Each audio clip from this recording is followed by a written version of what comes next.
everyone, how's it going? My name is Jay and welcome to the channel, and welcome back to October Lake in Planet Zoo, a project we're working on building this really large wildlife park situated in the Canadian Highlands. In today's episode, we're going to be building a habitat for some aardvarks. If that does sound good to you and if you do like today's episode, please do consider leaving a like on the video, and of course do subscribe for more Planet Zoo content. With the intro out of the way, let's talk about what it is we're going to be doing, and like I said, we're going to be building a habitat for some aardvarks. Though it's not going to be kind of a standalone habitat, it is actually going to be conjoined with the meerkat habitat which we built not too long ago, kind of at the start of when we started building this whole African section over here. And it's going to be attached by that little gate area over there, so that there is going to be free movement between both sides of the habitat. The new area here is definitely going to be tailored more for the aardvarks, and they do spend most of the time here, whereas the other side is definitely more for the meerkats. But they do move between them, they just kind of have their own space if they want it. And of course they can live together, these two animals, and they do get a bit of interspecies enrichment from having each other around. So I thought that would be a nice little thing to do. Both animals are really avid diggers in very different ways, and it's really nice to just kind of have that kind of, you know, just it's always nice to see in a zoo when you have different species coexisting in a habitat. I think it's always just a really nice thing to see. It just ends up, you always just end up seeing some new, kind of more unique behaviors and more natural kind of interactions, which is always really cool. And aardvarks here, they actually do really well in captivity. Same goes for the meerkats. As long as you give them all the things they need, they will do quite well and they'll be happy as they can be. So while we're building the habitat, which I think came out pretty nice, I really like you know, again, collating the more arid feel of these African habitats with the taiga nature of the park as a whole. But yeah, while we're building this habitat, and I will talk a little bit about it later, let's talk a bit about aardvarks. And of course, I have used aardvarks in Planet Zoo before on the channel. Back when we were doing Sanakov Land, my previous zoo build, we did an aardvark habitat, quite an extensive aardvark habitat actually. It was very much like a feature kind of habitat dedicated to digging animals. And aardvarks, I think, are just fascinating creatures. For example, like their list of interests, just like interesting things about them, it never ends. It's so many cool stuff. Like, first off, family wise, they have some really odd relationships with other animals. So their closest relatives are actually elephants, manatees, and hyraxes.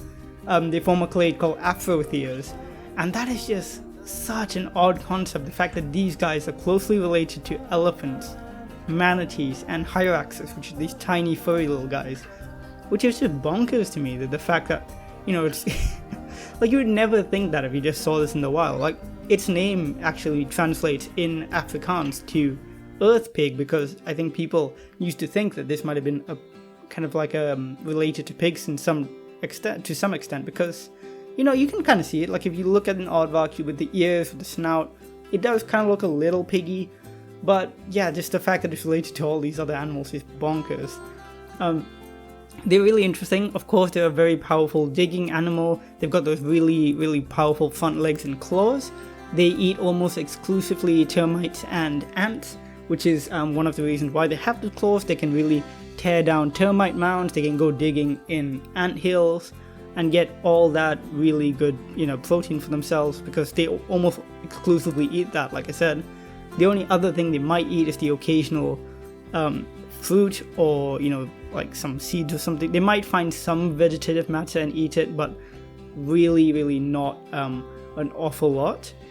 Because they're actually so stringent with their diet, they need like only these insects. They have to have quite a large range in the wild, and because of that, they have like a system where they make burrows as they go along while they're going out looking for insects. And they have different types of burrows. They have a permanent kind of like regular burrow they go back to, but while they're out and about, they make their own like just resting burrows, or like while you're hunting for ants, you know. I say hunting for ants like the ants are gonna, you know, run away like a gazelle. No, but you know, And it's really cool, the whole burrowing thing, because animals that make burrows actually end up providing a bit of an ecosystem service for other animals that live in that environment. So for example, with the aardvarks, when they abandon a burrow, when they move on or pass away or anything like that, other animals in the African savanna will actually take refuge in those burrows. And these animals can range all the way from things like the warthog, which we actually talked about this behavior in the warthog episode not too long ago, to things like African wild dogs, small cats, things like mongooses, hyenas, pythons. And this is actually really useful for these creatures because all these animals need refuge sometimes, and especially during seasons where there's wildfires. And this isn't unique to aardvark specifically. So if you remember back in nearly 2 years ago now, there was those really devastating wildfires in Australia. And I remember reading quite a few things about how it was seen that lots of animals ended up taking refuge in abandoned wombat burrows, which really kind of helped give them a little bit of refuge in what would otherwise be an absolutely unsurvivable situation. So it's definitely a really interesting thing, I think, to see animals like this who in a lot of ways reshape their environment to suit their needs, but end up providing a benefit for a lot of other animals. So I think that's just really cool. And in general, they're just such adorable animals. I think they're super cute. While I was doing a bit of research for this video, I looked them up, and just there's so many pictures of them just kind of peeping out of their burrows with their little snout, and it's so cute. An aardvark is also one of those animals which has a bit of a nightmare when it comes to taxonomy. They have nearly 17 subspecies listed. Nobody knows whether all 17 are even legitimate, so to speak. They might all just be one standard species, there might be a few subspecies. It's one of those things that just not enough research has been done to really define these things. I'm not fully up to date on that. Of course, there might be research now that really elaborates on it and makes it more clear, but I'm not aware of it at the moment. But still, yes, it's one of those things. Species, the concept of species in general is constantly changing and shifting. So who knows? In a few years, we might just have one aardvark species. We might have 32 subspecies. Who knows? It's constantly shifting with phylogenetics and taxonomy. And as we learn more, we will have a clearer image of this. Anyways, that's a little bit about aardvarks. I hope you enjoyed that. I do love talking about the animals, as I always say. And it's always nice to learn a little bit about them, I think. Just here now, we've finished kind of the basic skeleton of the habitat. And now we're just doing in some foliage work. As you can see, there's a big shelter right in the middle. I thought that'd be nice to have. I imagine if this was a real zoo, there would be a bit more of a enclosed shelter, because of course the aardvarks are quite shy animals. But because I do have the meerkat habitat around the corner where there's lots of hidden areas from the guests, I thought it was fine. The aardvarks do still have plenty of space to hide away if they wanted to. But as a whole, I'm very happy with how all this turns out. The foliage, I think, turns out quite nice in this area specifically. Like I said, I'm really enjoying that kind of juxtaposition between the taiga foliage and the more arid types. And I think especially here, for some reason, I think it looks quite nice with the drin grass and kind of the slightly drier stuff right near the bottom. And then as you go up and back, you have the brambles and the ferns, and then right at the back you have the pine trees again. So a really nice gradient there, I think.